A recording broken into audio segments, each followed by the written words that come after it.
Good afternoon, everyone. Thank you for joining us for this great session that I hope we're going to have today. And it's a real privilege to introduce Professor Robert Gill, who I'm sure probably doesn't need too much of an introduction to the group here.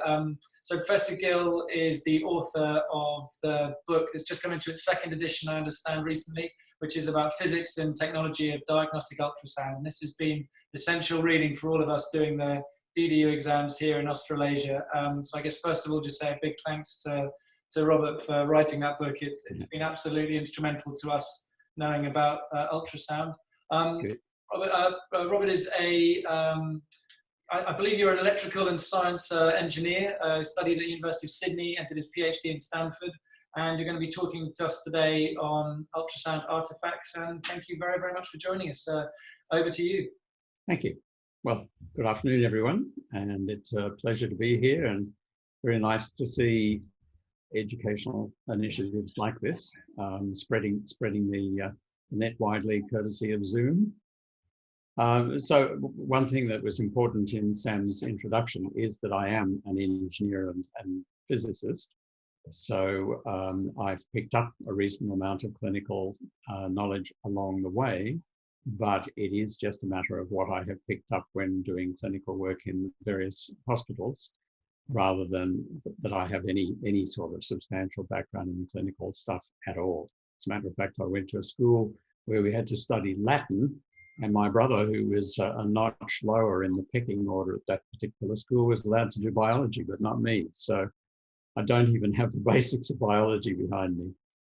Don't ask me questions that are too clinically oriented, but then I'm sure Sam will field those with no problem. And I guess the other thing to say is just that I'm going to be trying to pack a fair bit into the time, so I should get on with it. So please, if you have questions, feel free to ask immediately. And maybe, Sam, if I seem to have not noticed when someone is trying to ask a question, if you could just let me know, interrupt, that would be great. So I will share my screen if I can. Oh, down there, yes.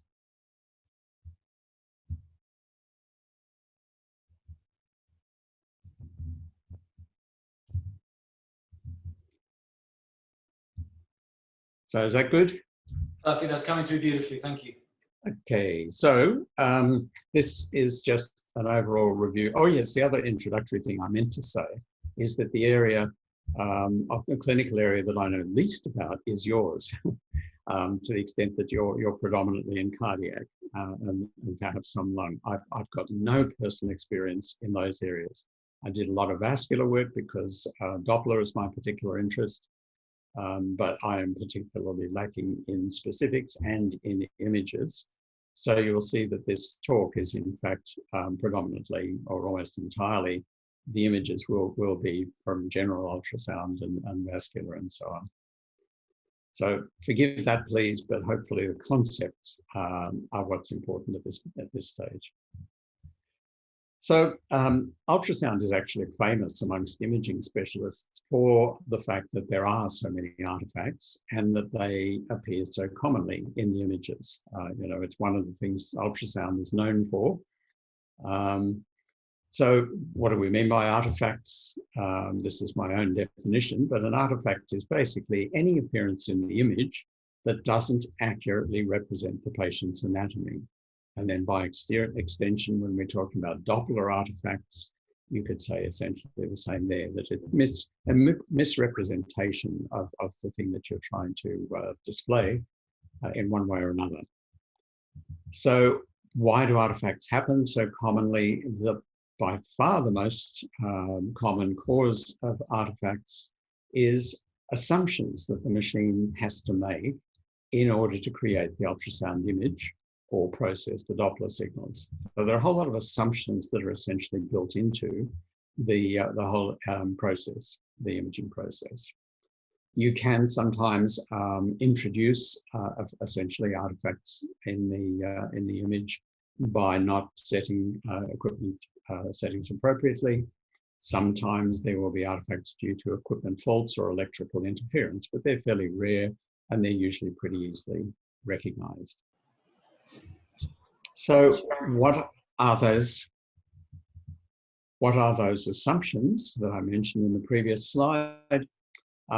This is my particular take on them, my particular list.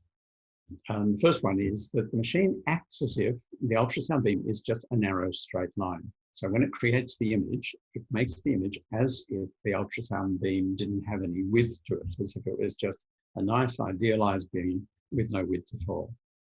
And we'll come back to that later on. It then assumes that the ultrasound travels straight along that path, doesn't ever deviate. So that obviously ignores things like reflection and refraction, where the ultrasound changes its direction of travel. The machine assumes that the ultrasound travels from the probe to a point of reflection or scattering, and then the echo travels from that point straight back to the probe.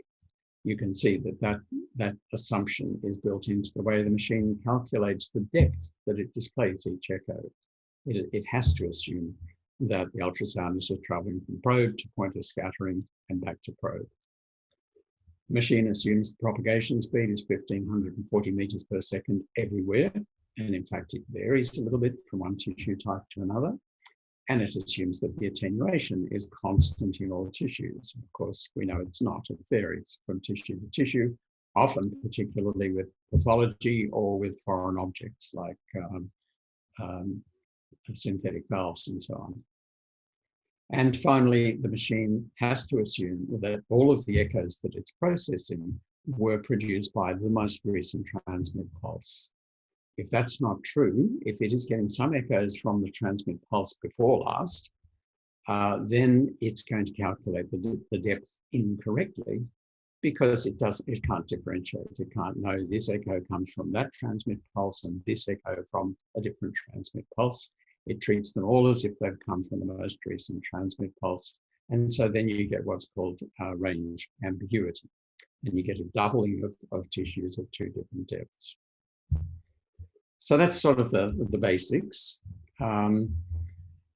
Let's dive into them unless anyone's got any questions on those basics first. What I'm going to do is spend 90% of the time on image artifacts and only a fairly small amount of time on Doppler artifacts. So I hope that's okay. I just don't think we can pack everything into this limited amount of time. So pretty straightforward are these attenuation artifacts.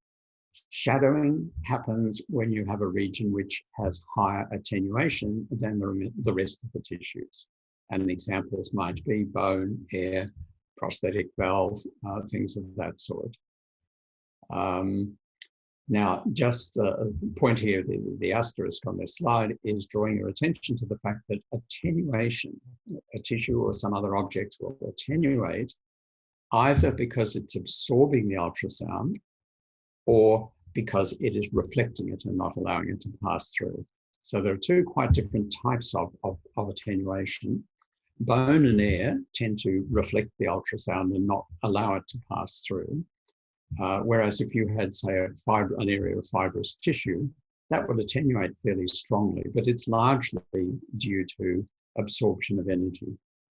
So when you see a shadow, it simply tells you you've got something that has high attenuation. It doesn't tell you the particular mechanism by which that attenuation is occurring. It doesn't tell you exactly what the object is. But nevertheless, shadowing is useful often because it is telling you you've got a tissue here or a region with unusual acoustic properties, with higher than normal attenuation. In general ultrasound, for example, shadowing is very widely used to detect gallstones because they'll cast nice, clear shadows, and the gallstones themselves may be too small to really confidently pick up otherwise. Enhancement is the opposite of shadowing. So it occurs when you have a region of lower attenuation than the remaining tissues. And by far the most common example of that is when you have a liquid. So the classic use of this artifact as a clinical sign is when you're trying to differentiate in some region between, look at a mass and you want to determine if it's cystic or solid. So the presence of enhancement in the tissues deep to that object is very strong indication that it's likely to be fluid, liquid, because liquids have very low attenuation compared to tissue. And so often enhancement is one of the main ways in which you are able to determine something is cystic rather than solid. So they're the very well-known attenuation artifacts. So here's a diagram showing the idea of shadowing. That on the right-hand side, the beam is passing through a region of high attenuation. The transmitted ultrasound is then weaker than it would be otherwise. The echoes coming back again will also pass through that region and be further attenuated. And so the echoes that the probe receives from the tissue deep to that region are going to be weaker than expected. And that's going to look like a shadow as shown on the right-hand side of the diagram. So here's an example. And this highlights one of the distinctive things about many artifacts, including shadowing and enhancement. And that is that they are parallel to the beam direction. So when you see an appearance in an image that perhaps may not be real, and it is parallel to the beam direction, that already is suggestive that it may be an artifact. If you moved the probe, then the angle of that shadow would alter so that it was always parallel to the beam direction. And so that also gives you an idea of one of the other aspects of artifacts. You are perhaps quite often trying to determine if something is an artifact or is real, and very frequently manipulation of the probe in some way, rotating the probe, rocking it, translating it slightly, some sort of movement of the probe will allow you to see whether that suspicious appearance is in fact within the tissues and related to the tissues, or whether it's something different. One of the things that's a practical point about using shadowing and enhancement as a diagnostic sign is that the shadowing effect or the enhancement effect is going to be maximized when you focus the beam at that particular level.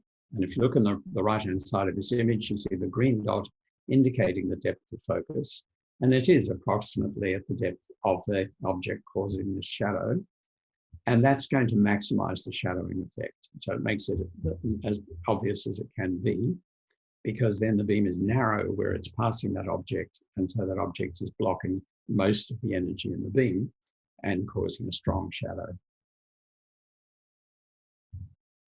So this is an abdominal image. We're looking at a transverse view of the abdominal aorta, and the arrow is pointing to the vessel. But in this particular case, I just want to draw your attention to the enhancement distal to the, deep to the aorta. So you can see there's a bright band of echoes extending down below the aorta into the deeper tissues.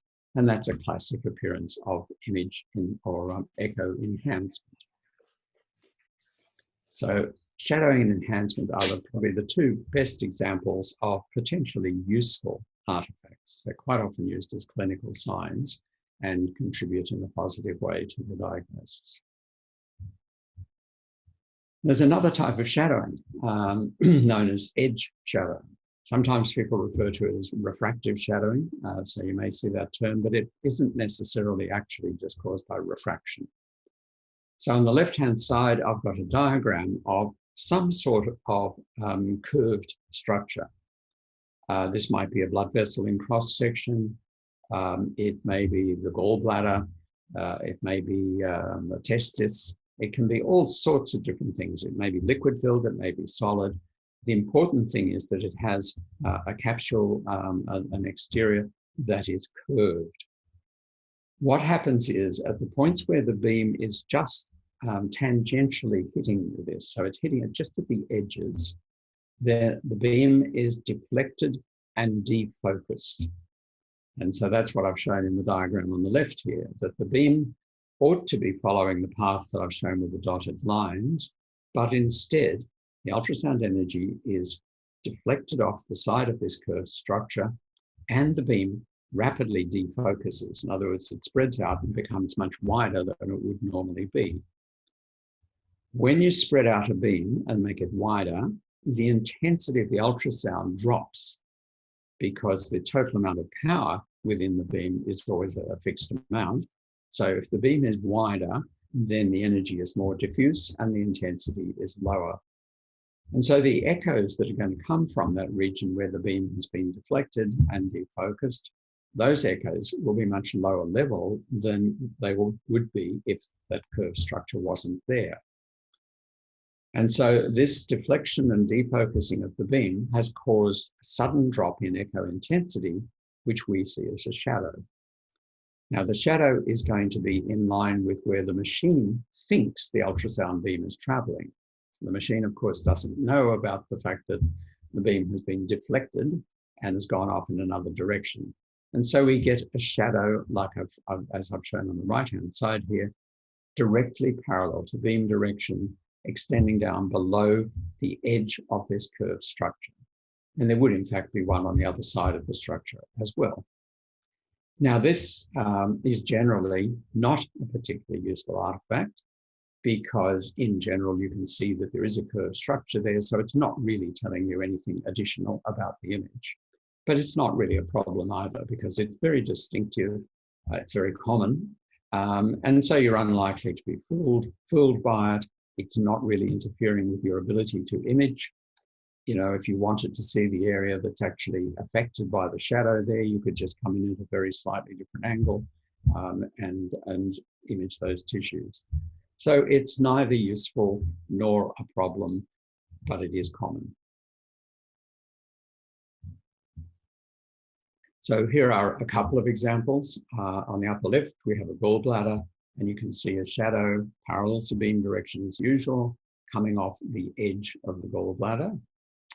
Down below, we have a testicular scan and a pair of shadows coming off the two curved extremities of that testicle. And so you can see liquid-filled area on the left, solid on the right. So all sorts of different curved structures can cause this effect. You'll often see it when you're scanning blood vessels transversely too. So now we shift to a class of artifacts that relate to the phenomenon of reverberation. You're probably familiar with that word when we talk about sound reverberating. For example, if you're in a room that's very echoey, then you say there's a lot of reverberation because the sound is reflecting backwards and forwards between the walls, the floor and the ceiling, etc. And so you get an echoing effect. Well, with ultrasound, the same can happen. So the ultrasound can, as I've drawn here, ultrasound can strike a tissue interface. And this could very well be, subcutaneous tissues in the abdomen, for example, where you have a lot of tissues essentially perpendicular to the beam direction. Some of the ultrasound reflects back. If the probe is not in very good contact, if you don't have enough gel, then you might get some of that reflected energy reflecting off the face of the probe back down into the tissues again. So the ultrasound will bounce backwards and forwards between the probe face and that tissue a few millimeters or a centimeter into the body. So you get the ultrasound going backwards and forwards. Each time it hits the face of the probe sees an echo, and so it draws it in the image. And so what we would see in the image is a series of equally spaced representations of that one tissue interface. So we get it repeated at exact intervals, equal intervals, a number of times, as I've drawn on the right, gradually getting weaker and weaker until it disappears. Now, that same effect can also happen when where ultrasound can reverberate between tissue layers that are inside the body. So it can bounce backwards and forwards between two tissue layers, producing essentially the same effect. Now, as well as seeing those tissue layers themselves duplicated or replicated multiple times, you need to realize that as the ultrasound is passing backwards and forwards between the soft tissue that lies between those two tissue interfaces, it will be scattering all the time as it's traveling through the soft tissue. And so the soft tissue between these two tissues is also being imaged multiple times. So reverberation is potentially significantly a problem because it is common, especially in abdominal scanning, because you've got a series of superficial tissue layers pretty much perpendicular to the beam direction, so the ultrasound can do that reverberation thing, bouncing backwards and forwards, backwards and forwards. And that produces these echoes I've been talking about, which are not accurately related to the tissues. And so that muddies the image. You've got extra echoes displayed in the image which don't relate to the anatomy. It degrades the image quality, it makes it harder to see subtle abnormalities in the tissues. And so it's quite a significant problem. One little thing which may not be obvious is if you were to tilt the probe so that the beam is not hitting those tissues at 90 degrees, but hitting those tissues at an angle, then the reflected ultrasound will travel away. It won't be going backwards and forwards, backwards and forwards. This reverberation can only happen when the beam is perpendicular to those tissue interfaces. And so if you rock the probe, tilt the probe, you break up the geometry and you will significantly reduce, perhaps completely eliminate this reverberation. So in general, again, what you see is that small manipulations of the probe, and I would add to that also, finding optimum windows through which to image are the two key things in minimizing artifacts. Recognizing the artifacts, of course, as the other absolutely essential ingredient. So here's one example of classic reverberation from a series of tissue layers. And so we can see those repeated. We can see them because they've fallen inside a liquid-filled area. That highlights another issue, that in this particular case, we can see this artifact is occurring. But if that was just a tissue region, for example, the liver, we would not necessarily realize that these echoes were there caused by reverberation, but they would in fact still be degrading the image quality. So a lot of the time we're not aware of artifact echoes, and yet they're present. Here's an example where we've got not a series of equally spaced tissues, so much as a mass of echoes coming from all of those superficial tissues replicated inside the full bladder in this patient that's being used as a window. So you've seen sort of two quite different appearances caused by the same basic artifact, reverberation. So reverberation, very common, particularly in the abdomen, and manipulation of the probe and finding good windows is often a good way of reducing it.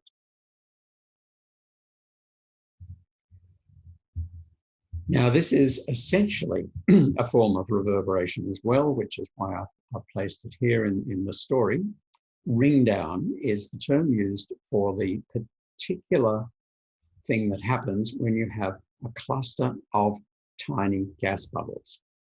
And so you can see there's that linear area of bright echoes with no real structure to it at all. So you've just got a sort of shaft of relatively bright echoes in the sort of left-hand half of this image, extending from a bright reflector, which is presumably a mass of gas bubbles, and then extending down pretty much to the full extent of the image.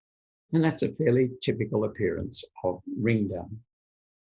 So what you have happening is that the ultrasound is scattering backwards and forwards between these little gas bubbles. Gas bubbles are excellent scatterers of ultrasound. In fact, that's why gas bubbles are used as ultrasound contrast agents. So you're getting scattering backwards and forwards. The nature of scattering is that the scattered echoes go in all directions. So every time there is a scattering event, some of the energy will be directed back to the probe and detected as an echo. The other thing that, though it appears can happen is that depending on the exact size of the bubbles and the ultrasound frequency that you're using, it's quite common that there is resonance as well. So in other words, the gas bubbles just happen to be of the size that resonates at the ultrasound frequency. And that makes the scattering from the bubbles stronger and longer lived than it would otherwise be. And that's why these echoes tend to extend all the way to the bottom of the image, because they last a long time. Now, this is sometimes useful because it can highlight the presence of gas bubbles where you may not be expecting them. And that's probably true in this particular case. That here in the liver, we seem to have a little group of gas bubbles for some reason. Now, if you look in the upper right-hand part of this same image, you see a bright zone of mass of echoes. That's almost certainly Ringdown as well, but it's coming from a larger region of gas bubbles. And here is a very dramatic example of the way in which Ringdown, this particular artifact, can be a huge problem. We can't see anything whatsoever, excuse me, in the tissues where this Ringdown is present. It's completely and utterly blotted out our ability to image in that area. And that's, of course, why I will often say the two biggest enemies of ultrasound are bone and gas. So Ringdown is very distinctive. It's almost always related to small gas bubbles, groups of many clusters of small gas bubbles. There are a couple of other things that can cause a similar appearance. One of those is, get rid of that.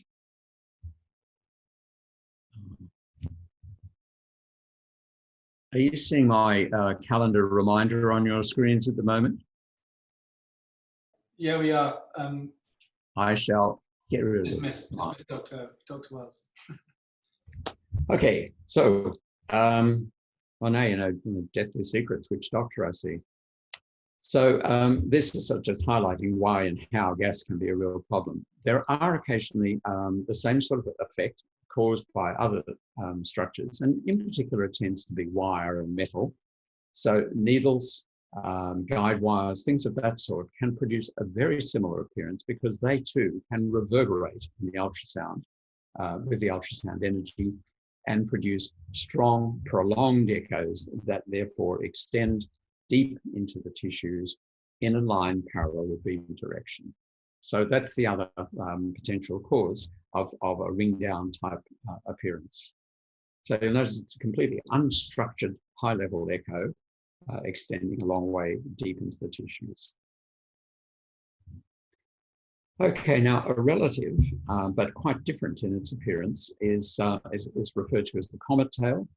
And this occurs predominantly with crystalline materials. So microcalcifications or small calcifications, cholesterol crystals, things of that sort, can produce what I've pointing to with the arrows in this image.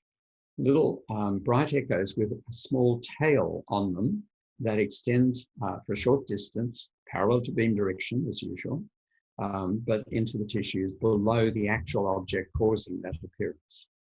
So again, what we've got is ultrasound reverberating or resonating in these crystalline structures, but fairly quickly the ultrasound energy fades away and becomes undetectable. So it's just a short tail parallel to the beam that we see, and so that's referred to at least in Australia and New Zealand, I'm not sure about worldwide, as a Comet-tail artifact. So these have all been different forms of reverberation, essentially.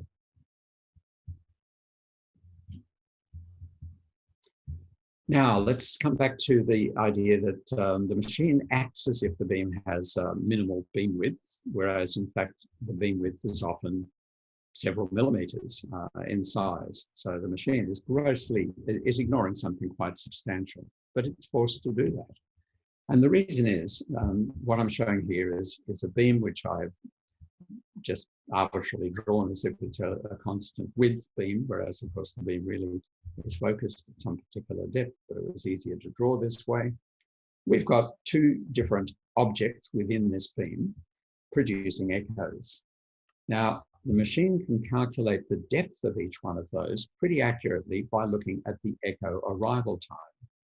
but it can't tell whether each of these objects is in the middle of the beam, or on the left-hand side of the beam, or the right-hand side of the beam. And so the machine arbitrarily shows all of the echoes as if they come from the center of the beam. And that's a big assumption. If the beam is several millimeters in width, then these echoes are actually being misplaced laterally by potentially as much as several millimeters. So this, of course, degrades the quality of the image. So let me show you how that works. So we call that line, which is the center of the beam, the line of sight, because that's where the machine is placing all of the echoes from that particular beam. So let's suppose that I've got a beam that is going to be scanned step by step, moving from left to right here in order to build up an image. And we're looking at it in this particular diagram, where the beam has just encountered a particular reflector. So the beam was previously more to the left. It's stepped to the right until the point where it's just getting an echo from the object that I've shown here in the diagram. And therefore, it's going to be displaying that object in the image at the correct depth, but displaying it as if that object was in the center of the beam. The beam steps a little bit and repeats the imaging process, sees that object again, still at the same depth, but now it's displaying it in a slightly different lateral position because it's displaying it now as if it's in the center of this particular beam. And then it just steps some more and displays it a third time and a fourth time and so on. Now, another important thing to realize is that the ultrasound beam steps by very small increments, usually less than a millimeter. And therefore, an object will be seen multiple times like this and displayed in slightly different lateral positions.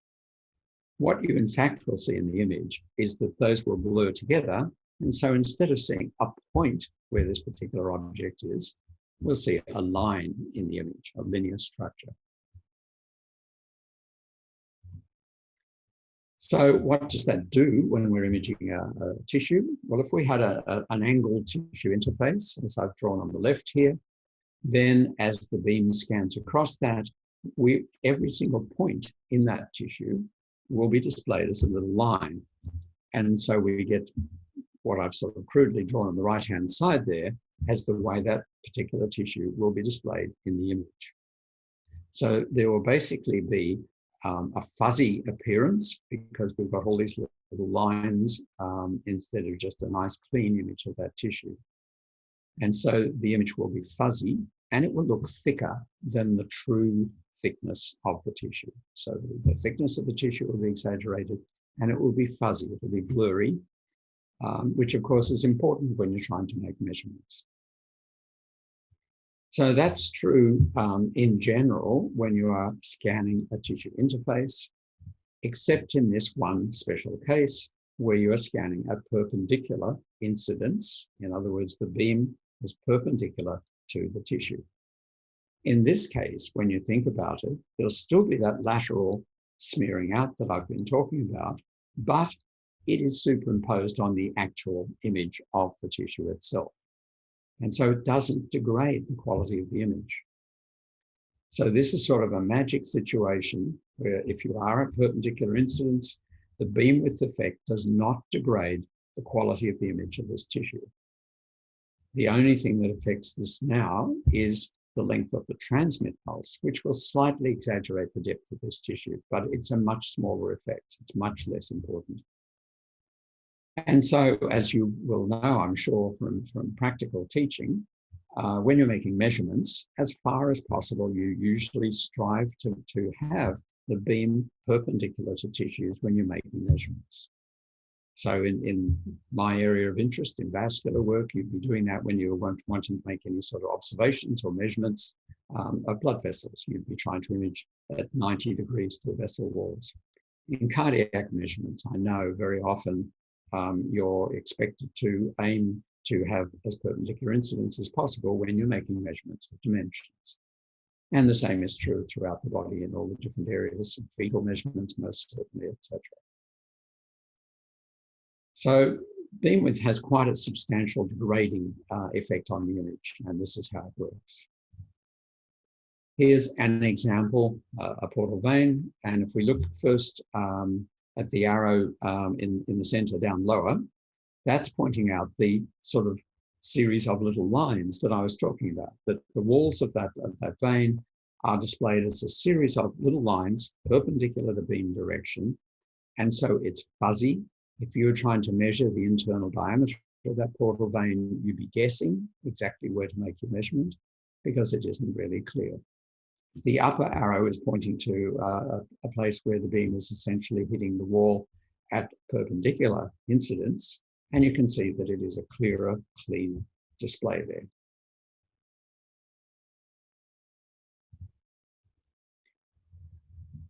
So we're talking about effects relating to the ultrasound beam. So another important thing about beams, and this is true of every kind of beam, it's not just ultrasound, but it applies to light, microwaves, any sort of beams, a wave energy.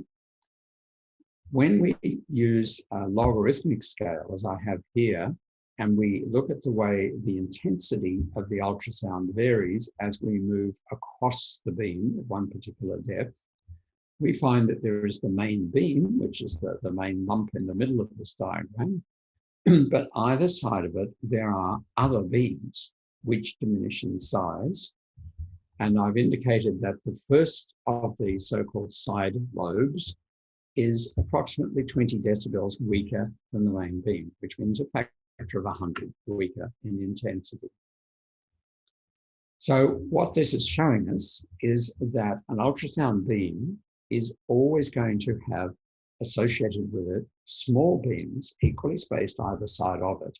And so as the beam is sweeping through the tissues, creating the image, you can picture those side lobes also sweeping through the tissues, potentially adding echo information to the image. But of course, the machine will think that the echoes have come from the main beam. It can't differentiate between echoes that have come from the main beam, echoes that come from side lobes. So anytime there is a strong enough reflector that an echo from a side lobe is detectable, the machine is going to display that, but it's going to display it at the correct depth, but at the wrong lateral position. And since the side lobes are to the left and the right of the main beam, what you can see typically is what I've shown you in this example on the lower right. We've got a strong reflection from the tissue interface that's perpendicular to the ultrasound beam. We're looking in a liquid-filled area so we can see a low-level artifact. And what we see is that artifact extending either side of the strong reflector, the point where the beam is perpendicular, producing a faint line of echoes at a constant depth, which is one of the giveaways. When you see something like that, you say, that looks like an artifact, because that's just a curved structure at a constant depth away from the probe face. You know, that looks very much like an artifact. And then you can usually look at the image and figure out where it's actually coming from.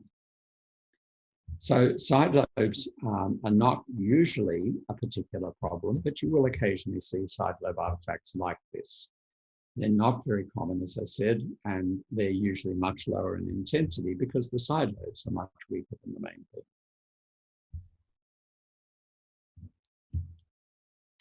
Now, this is one that's a bit hard to talk about and to visualize, at least for people like me, because I'm not the world's best visualizer of three-dimensional geometry. But this is an attempt to draw, I'm drawing a linear transducer here, so the transducer inside a linear probe. And in the upper left, I've drawn the beam, but I've drawn the full 3 dimensions of the beam. And so when we look side on, when we're essentially looking at the plane in which the image is going to be formed as that beam moves from one end of the transducer to the other, we see a well-focused beam. But if I was to rotate the transducer 90 degrees and look at it end on, I would see a much less well-focused beam. And that's simply because the dimensions of the transducer are small. They're usually a centimeter or significantly less than a centimeter across the width dimension of the transducer. And the smaller the aperture is, the less good the focusing can be. And so we have a substantial beam width in that direction, and that's referred to as the slice thickness direction. The reason for that is as the beam moves step by step from one end of the probe to the other, and if this was a sector probe, a phased array, then it would be sweeping through a series of different angles, but the effect is the same. We would actually be acquiring echoes from a whole volume of tissue. So now if we move to the pair of diagrams in the upper right here, the one in the center is what we often think of when we're looking at images. We often think as if the ultrasound is producing a nice thin slice through the anatomy. But the truth is what I'm showing on the right, which is that really the echoes come from a whole volume of tissue, and therefore we get combined together things at various different points at the same depth, and they can appear to merge together in the image. So an example of how this can produce problems, the image down the bottom of this diagram shows us a situation where you're scanning a blood vessel in a long axis view. So you've got the vessel lined up parallel to the length of the probe, and the vessel is small enough that it is sitting entirely within this scanned volume. So we will see that vessel, but we will also be getting echoes from tissue either side of the vessel at the same depth as the vessel.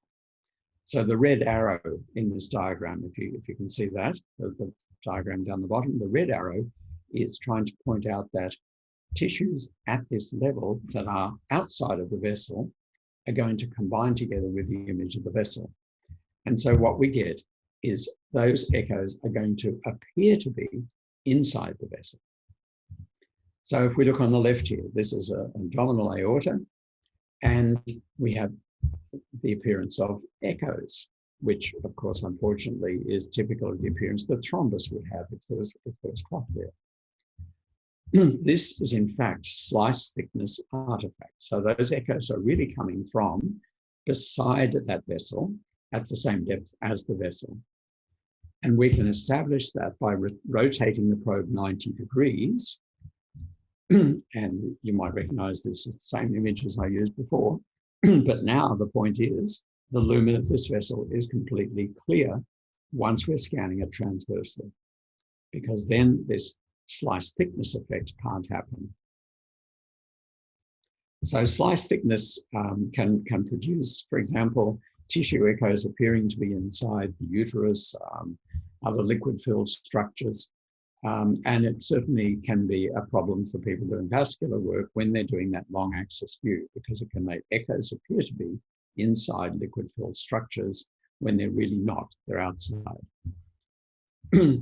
Yeah. One of the biggest problems I've found with this in our line of work in critical care is when you're trying to put lines in and you're using the longitudinal. Ah, yes. And so you think you're inside the vessel, but actually you're outside of it. You are beside it, yes. So that's one of the commonest ones that we see in this one for us. That makes sense. In fact, somebody sent me an image like that. I'd forgotten about it, but yes, exactly.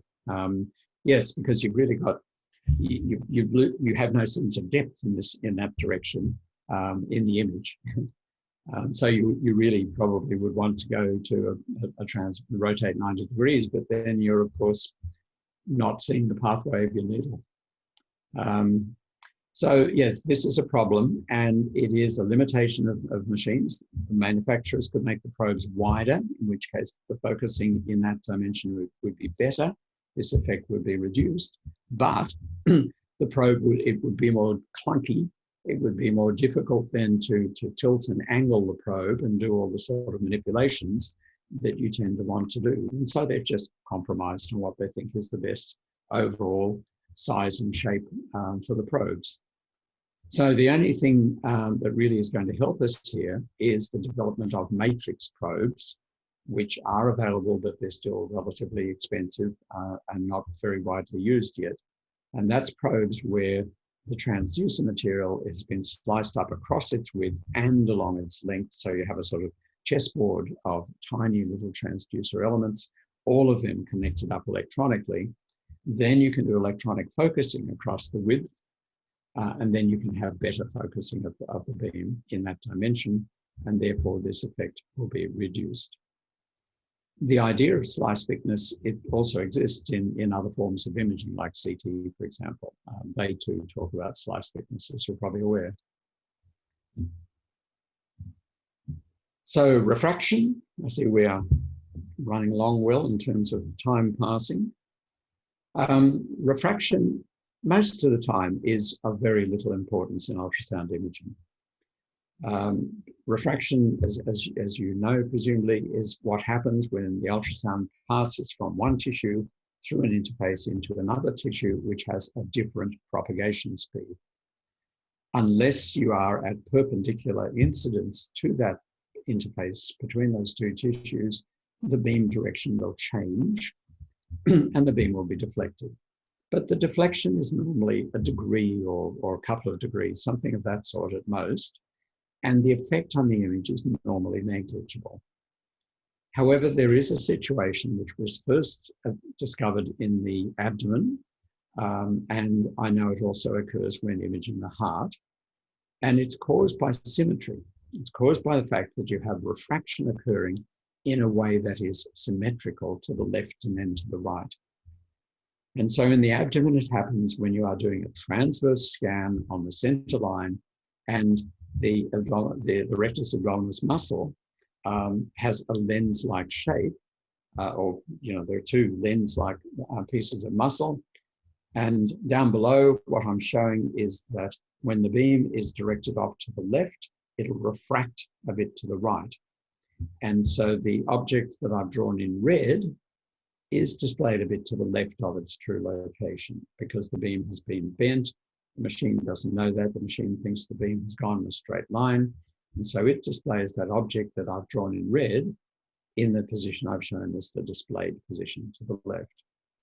But then as the beam moves around to build up a complete image, the exact same is going to happen on the other side, but in the opposite direction. So that same object will be scanned a second time and displayed to the right of its true position. Now, I've exaggerated the amount of displacement here just so that it's easier to see. But the end result is that we've got one object, and this quite commonly happens with the superior mesenteric artery in cross-section. So you should just have a small circular echo-free structure.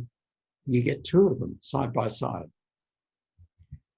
And indeed, on the left here is an example of a pair of mesenteric arteries sitting side by side. As I said, this is caused by symmetry. And so the probe is simply moved away from the center line, but still imaging essentially the same tissues. And suddenly that pair of arteries becomes one artery. Now, you may be amused to hear that this was first discovered when people were wrongly diagnosing early twin pregnancies. When they could first see very early pregnancies and the small embryos and conception sacs, they were excited to be seeing twins, and yet later on in the pregnancy, there was no evidence there had ever, in fact, really been a twin pregnancy. And most embarrassingly, they coined a phrase, a term for this. They refer to it as the disappearing twin syndrome. And it took a while before people realized it was an image artifact. There weren't really two embryos in there at all. It was simply an imaging artifact.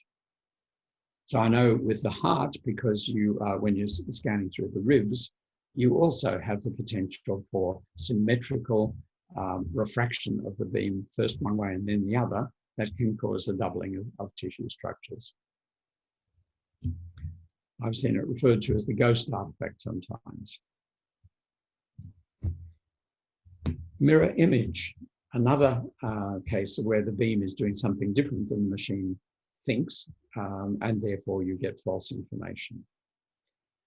Classic example of this is when you're scanning through the liver, the ultrasound hits the diaphragm.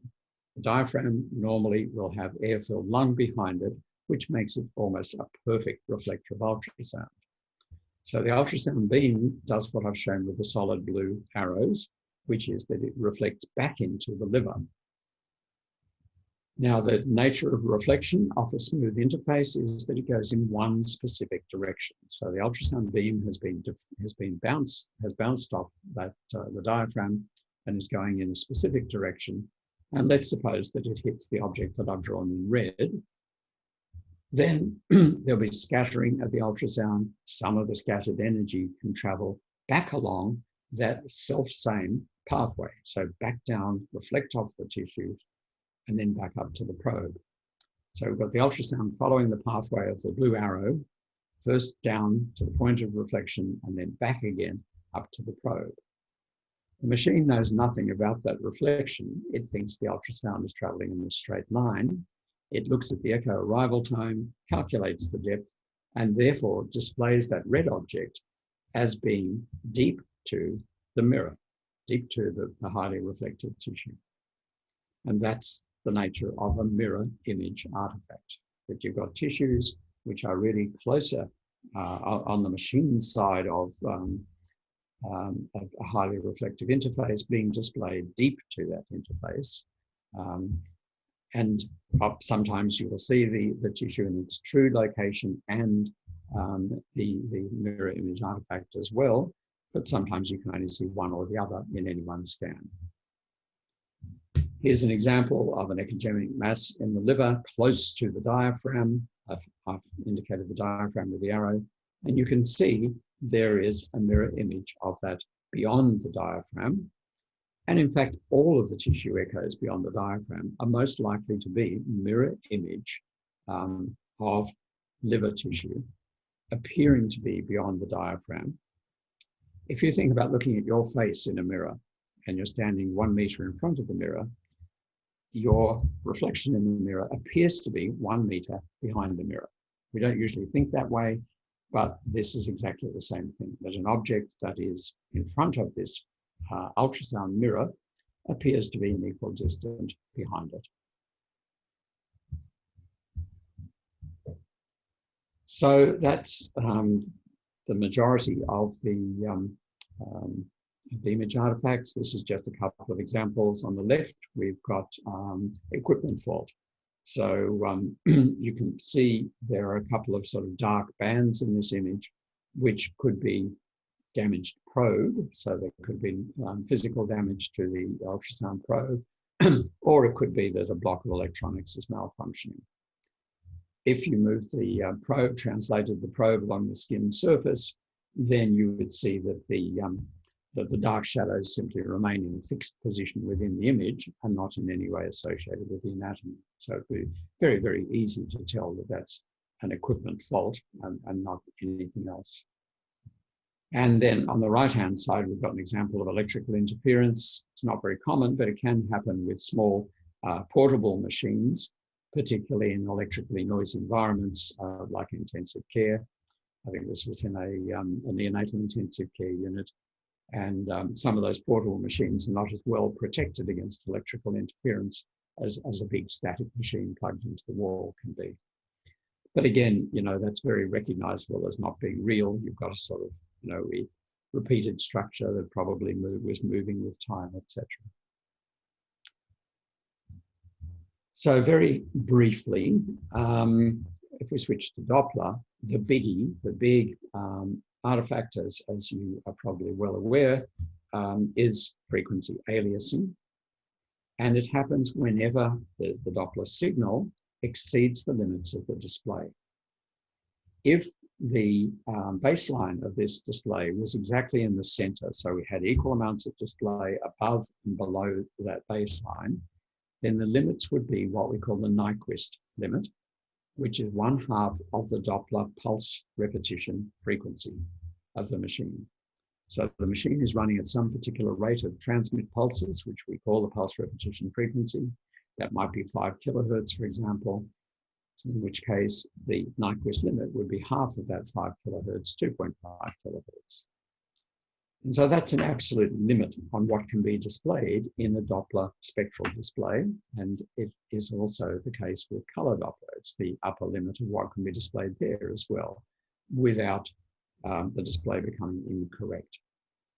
So as we see here, it's very clear and easy to recognize usually when aliasing is occurring. because the portion of the Doppler signal which would have exceeded the limits is chopped off, and it appears to come up from the opposite side of the display. So in this case, it's chopped off at the top and comes up from the bottom of the spectral display. There's a very, very simple thing you can do in this case, which is to shift the baseline. So in this case, I shifted the baseline down, and now we can see the signal. We can make our measurements from it. Everything is just fine. And so that's the single simplest and most common thing. In fact, it's so commonly done that when you switch on Doppler on a machine, it's very likely the baseline will already have been shifted, either up or down, in order to maximize the display range in one direction and at the cost of minimizing it in the other. It is possible to change the velocity scale. When you do that, you're actually altering the pulse repetition frequency of the machine. There are limits to that as well, relating to depth, because we don't want to get into range ambiguity. And for that reason, in echocardiography, where you can have very high velocities in disease, it's common at that point to give up on pulse Doppler entirely, because this is an artifact only of pulse and color Doppler. And instead, you start using continuous wave Doppler, which doesn't have this effect. So this is, as I said, is the big limitation of Doppler. And it's pulse Doppler and color Doppler, which is based on the same sort of principle as pulse Doppler. So in color Doppler, aliasing might look like this. If we start off at the outer edges of the vessel, where the velocity is lower, we see the correct color is being displayed. So we've got red, which is the slower moving blood close to the walls. And then we move into yellow as we move in towards the center of the vessel, where the velocity becomes higher. But at some point, we reach the limits of yellow. And if we look up at the color bar, you can see that yellow is just at the tip of the red color bar. And we suddenly flip to the pale blue-green color, cyan sort of color, which again, just like with the spectral display, means that in adjacent areas of the vessel, we appear to be seeing velocity at a maximum rate in one direction, and then just beside that, velocity in the opposite direction, also at a high velocity. And that, of course, is physiologically impossible, and so we recognize this must be aliasing. Again, it's easily fixed, if it's not too severe, by moving the baseline on the color bar. And if that works, if you do eliminate this appearance by shifting the baseline, you've established for sure that it is just aliasing. It's not a genuine reversal of direction of flow, which can sometimes happen. And so here we have the exact same data, the same image. In fact, I've simply shifted the baseline, as you can see if you look at the color bar, so that almost all of the display is now in the red, orange, yellow direction. Almost hardly any of the display is allocated to the blue direction. So that's frequency aliasing. And there are other Doppler artifacts, but it's by far and away the most important. So to summarize, as I said, artifacts are very common. They can be useful because they can add extra information, and shadowing and enhancement are the best examples, but Ringdown as well. They can be unimportant, the artifacts, because edge shadowing is usually recognizable, doesn't usually get in the way of seeing things in the image. You're not fooled by it because you do recognize that that's all it is. But some artifacts can be a problem. They can lead to degradation of image quality, and reverberation is a good example of that. And then occasionally you can be misled by artifacts, or you can potentially be misled by them. And that, of course, is the thing that you would most want to avoid. So that was a quick race through artifacts. Has anyone got any questions before we wrap up? Thank you very, very much, Rob. That was absolutely fantastic. What a comprehensive review of the 2D and the touching on the Doppler artifacts. Thank you very, very much indeed. Were there any questions from anyone? Yeah, I would like to ask a question. Anna here from Melbourne. I usually mix the Ringdown and the Comet-tail together. Yep. And I'm learning that that might be incorrect, particularly for the B lines for the lung ultrasound. Yeah, Could you say something about that? not much. I've had some conversations with people about lung ultrasound, B lines, etc. And I have at times tried to read review papers and get it all clear in my head. And one of the things that it does seem to me is that the use of the terminology is a bit variable, is not really absolutely set in stone. And so what some people would call Ringdown, other people do appear to be calling Comet-tail, which is why I said that the specific thing I talked about as Comet-tail, that seems to be a fairly consistent usage in Australia and New Zealand, but that same term seems to be used for other things in lung ultrasound in the wider world. So I'm afraid I do not have a good, clear explanation, but I think if you're looking at the cause, then the sorts of things, appearances that are caused by resonance of gas bubbles and reverberation of gas bubbles, which I've referred to as Ringdown. I think some people do sometimes call that Comet-tail or B lines or whatever. And I think, whereas the other thing that I've been causing Comet-tail is a very narrow specialist kind of a thing with crystalline materials. But they're in the end, they're descriptive terms really about appearances. And people may or may not use those then consistently to talk about one particular cause of those appearances. So I don't think I'm really helping you in the slightest, beyond saying that I think you're right, that there is a problem with the use of the terminology, particularly in that area of the lung ultrasound. Well, maybe it's interesting that we don't exactly know whether it's the fluid or the air causing the artifact. So yeah, well, that's all right. Okay, I'm sorry, not no, thanks. helpful. And a question from Louise. Yes, please. Can you tell me how harmonic imaging can help with distinguishing artifacts?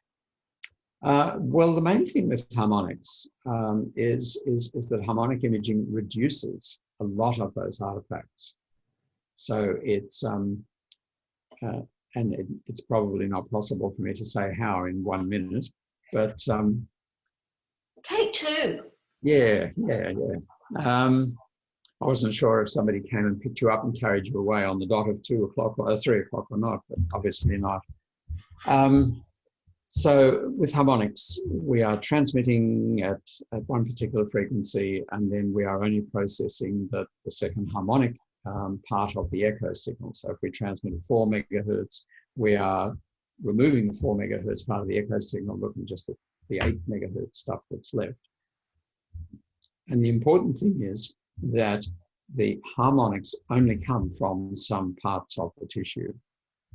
And with harmonic imaging of tissues, the important thing is that harmonics are only generated in the places where the beam intensity is particularly high. So the beam has, the intensity in the ultrasound beam varies continuously. It's highest in the center of the beam, and then it drops off. And if we look at the way the intensity in the beam varies with depth, then it builds up to a maximum at the point of focus and then drops off quite quickly in the deeper tissues. So there's a variation of the intensity throughout the beam. And there's sort of a zone where the intensity is relatively high around focus and in the central part of the beam. The fringes of the beam have much lower intensity. Harmonics aren't generated in the tissues if the intensity is relatively low. And so harmonic energy is only found in the echo signals coming from the central part of the ultrasound beam.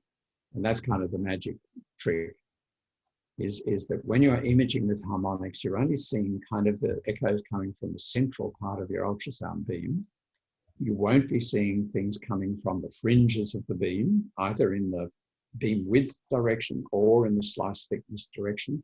And you're very unlikely to be seeing anything from side lobes because they're so much weaker than the main beam. And so we're selectively viewing only the echoes from the central part of the ultrasound beam when we do harmonic imaging.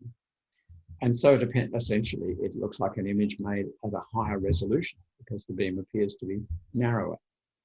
So the beam width artifacts are reduced, slice thickness artifacts are reduced,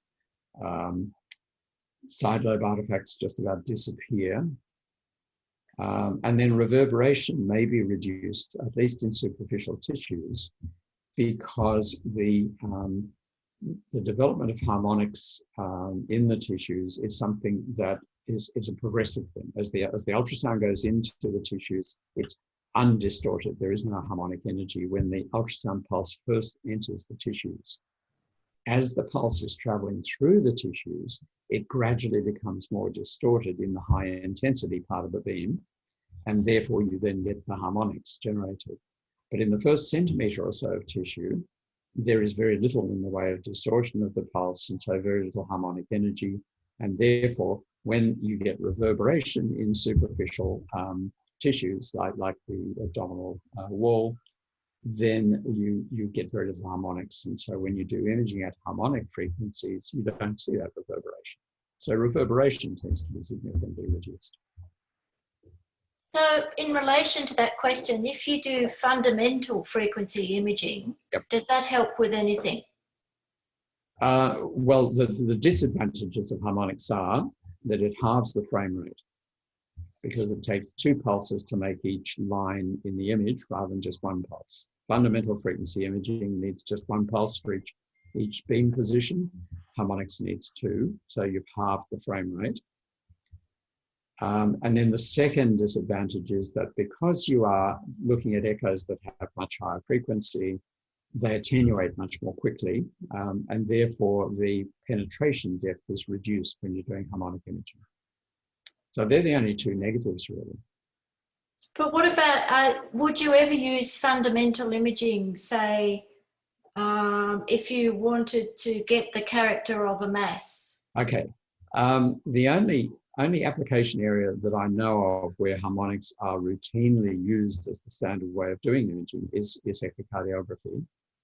I think in most other areas, to my knowledge, and that's of course rather out of date, but as far as I know, in most other areas, you'd normally be doing fundamental frequency imaging, and you would turn on harmonics to get its particular benefits.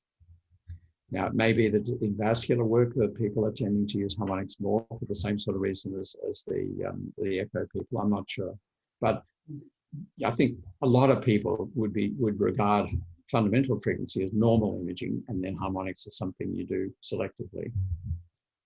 So yes, I suppose if you wanted to see shadowing and so on, and decide what a mass is, you would be well advised to perhaps fit between harmonic and fundamental frequencies. And just taking it a step further, that's why it's so important with us when we're switching, because we do a lot of echo and lung ultrasound. It's really important to switch off this specific ultrasound. So you go backwards and forwards. Yeah, right. It's hard on some of particularly the point of care ultrasound machines that are specifically for echo. Yeah. You need to, we're only buying machines now where you can specifically have the presets for doing that. That's interesting. Right. Yes. Makes sense. Rob, I think we're probably out of time, unfortunately. We'd love to ask you questions for the next hour, but thank you very, very much indeed for your time and for a great lecture. I hope we can invite you back at some stage, maybe for the next group coming through the DDU. Sure. Well, good luck, all of those who are doing the exams. Yeah, I think Joe and Ben are doing the exams soon, so yeah, best of luck to both of you guys. Yes, indeed. All right. If you learnt something, hit like and subscribe to our channel for more videos uploaded weekly. For bite-sized versions, follow us on Twitter @EchoNepean and check out the tutorials. Or head over to our websites for the latest hands-on courses. Links in the channel banner. And thanks for watching.